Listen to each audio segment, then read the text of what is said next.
Hello fellow scenicers. In this video I'm scratch building a manufacturing plant, and at no extra charge I'll age and weather it. My original building was 15 years old and needed an upgrade. So here we go. These pictures here are of a building nearby that inspired my build. Because this new building will travel and be on my end loop that goes to local train shows, it has to be sturdy. Using a sharp blade and ruler, I started to make a foam core frame.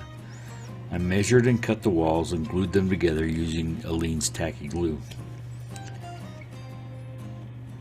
It looks to be close enough to the features I wanted and should be sturdy enough for travel. Time to put on some corrugated steel walls. I know that there are dealers online or at train shows where you can buy the corrugated steel sheets. I like to make my own. Around here in a local eatery, they serve meals in a foil pan. I cleaned up a few of them, cut off the edges, then trimmed them into usable sheets.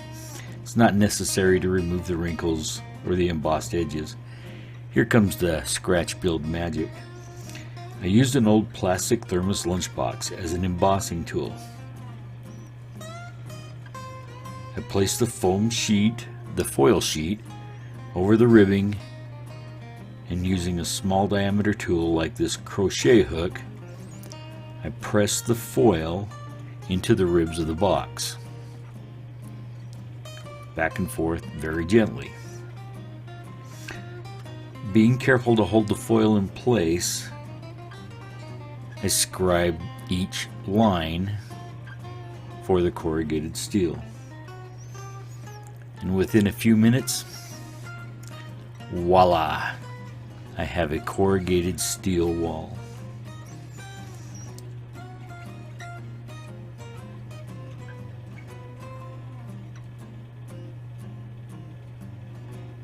I used CA adhesive and a little weight to glue it in onto the foam core structure, piece by piece until the foam core was covered. I also needed to add some other details. I scored and cut out openings for windows.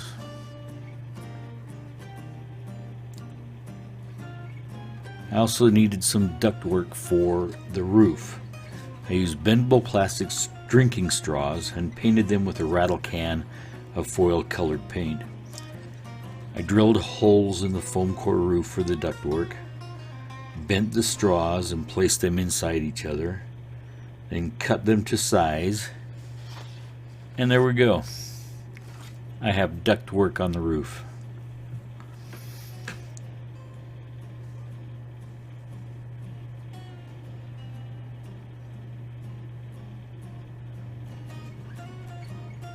One of the other features I also wanted in this building was active lighting. I had some blinking lights in my scrap box, pulled them out, put batteries in, and checked out the colors.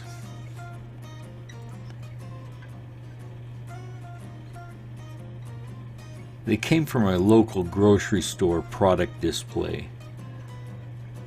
like the blinking lights on this one, but just colored. I cut and soldered the wiring to reduce the mess,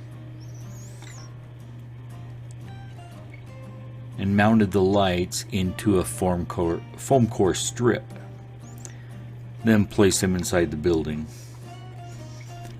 I wasn't really too happy with the amount of light that came through the windows, so I used a red film to block some of it out. I added some rust and dirt to the corrugated roofing and then placed it on the layout. The next day, as I was driving around, I noticed this rusted roof and decided my roof needed a little more work. So I pulled out my acrylic paints and went to work. I used very light strokes, and I also used the brush with water to dilute down those darker striped areas.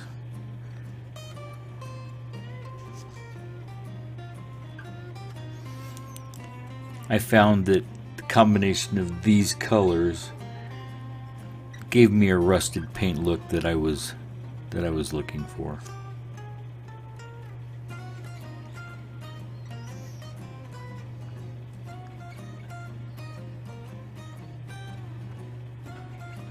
Just a little dab here and a little dab there.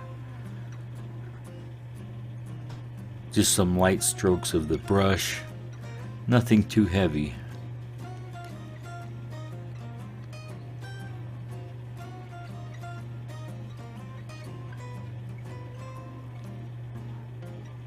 I also found that by blending the acrylics with a water-wet brush helped mute the darker colored areas.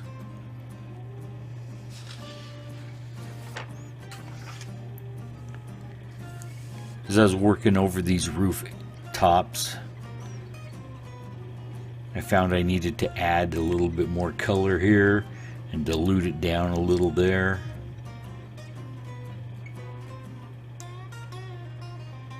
I just played with it for a while until I got the color and texture and coverage that I thought I wanted.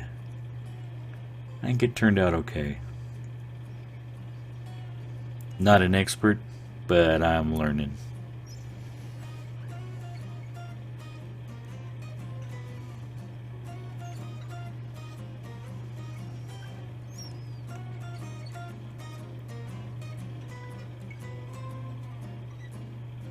Overall, my goal was to have a building with an older look, but not a dilapidated look, like it had been in service for a while.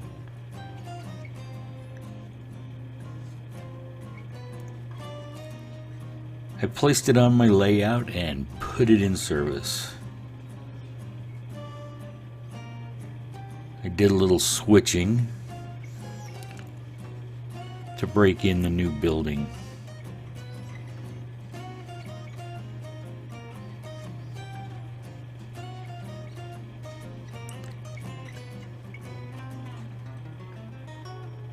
Making a delivery and a flat car to pick up the brick loads.